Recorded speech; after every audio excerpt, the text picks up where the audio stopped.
Преди да започнем с това видео, искам да се извиня за качеството на микрофона. Благодаря ви. Това видео е заснето с помощта на ето този волан, Logitech G29. Здравейте, хора! Днес ще правим един тест драйв на това прекрасно Lamborghini Huracan Evo 2020 година, 1336 кони, 1216 Нм. Ще го тестваме, ще го се вкараме малко на различни условия, на завои, на прави, с Twin Turbo Anti-Lock или много чуйте включим. Мислим, за да се лесна повече, но просто карам, за да видите, за да случи дълго ще става въпрос.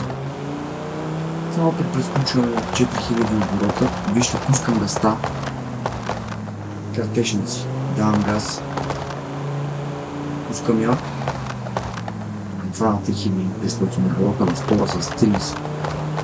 Си представете на 6 какво ще прави тук. Вижте, аз не съм много за дрифтър, няма да ви показвам на дрифтъри. Това беше сигурно 40% от места. Така че, време, викам да му направим аз един мунч контрол. Почвам да служим тайна да не идем. Колко е. Питам се фраи се, не е 100. И да видим.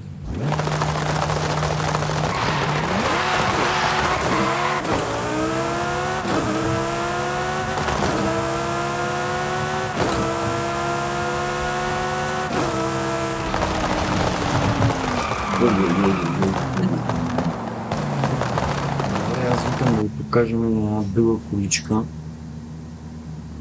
която е доста щото тази евросмица, V10 плюс 2016 година, 250 лена, 830 без Нм. И ще преценим коя е по-добра. Викам нас първо да я чуеме.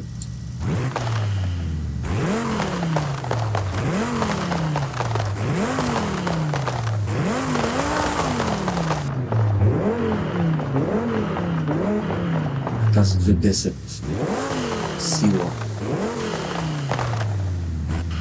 Тук ли ще покажа малко да звъна фрирайд.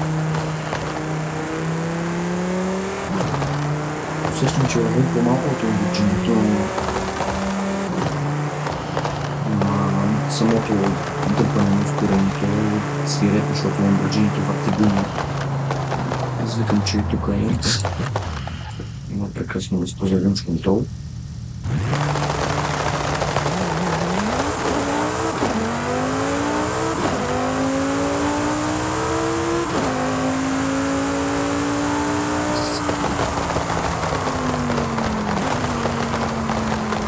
Тестовете, които направихме, мисля, че ще ви сложа една скала в един от двата горни ави. Ще ви сложа една скала за сравнение, след като направим скалата и ще видим коя кола се представя по-добре. На тази не мога да засеча 0-300, защото просто не знам как че не дигнах 300 или ако трябва да смятам, няма да се получи. Ако например този тунел, знам, че може да се получи нищо не е, когато не да се чуе малко звука в този V10.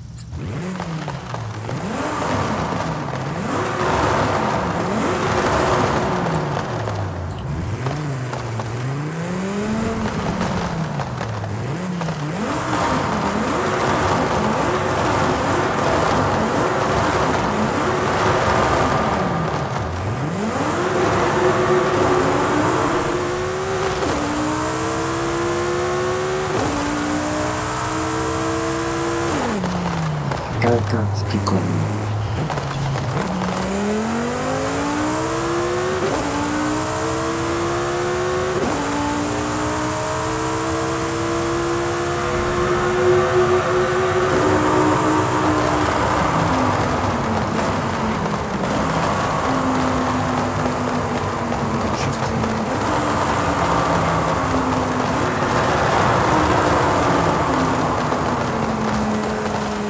Не знам защо се получава така.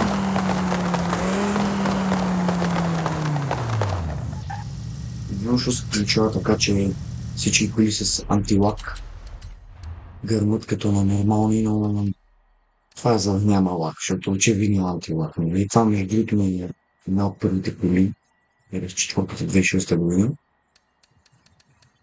И мисля,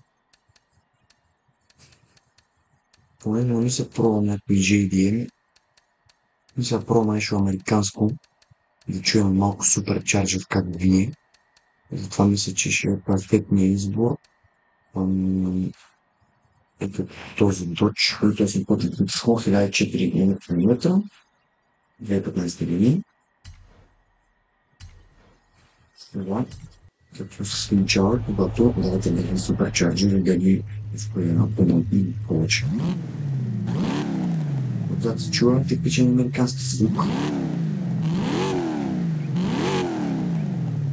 Когато влезем вътре или от предна капака, се чува ето това.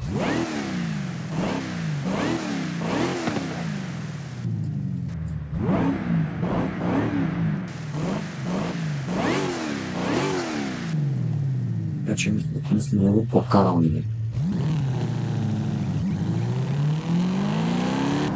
В сравнение с Lamborghini-то и Audi-то, мисля, че тази кола наистина е бавна, но поне има прекрасен звук, който се заслужава да се чуе.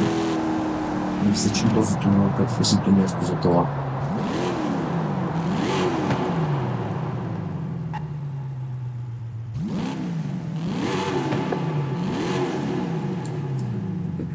Нека първо се опитаме.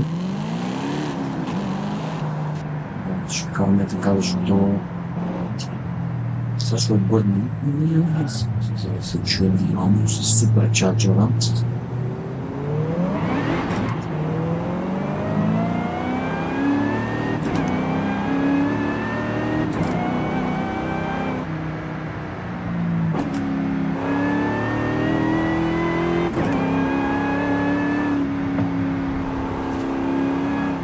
Обичам да го държа така на някакви средни обороти, за да се чуе това.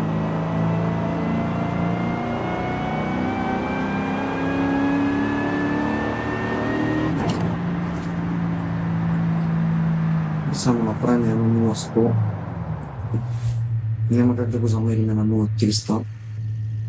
Понеже сега е кола да ми замерим, че ще ги на 300, но и днес ще пробвам да спокойно да не бъде добре.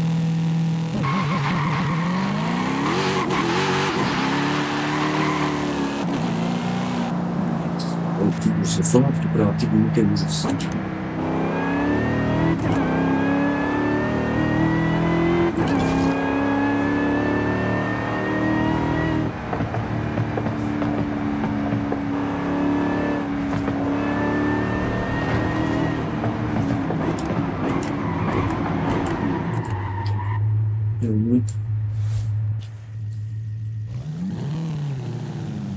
Няма смисъл тук да приключи този клип.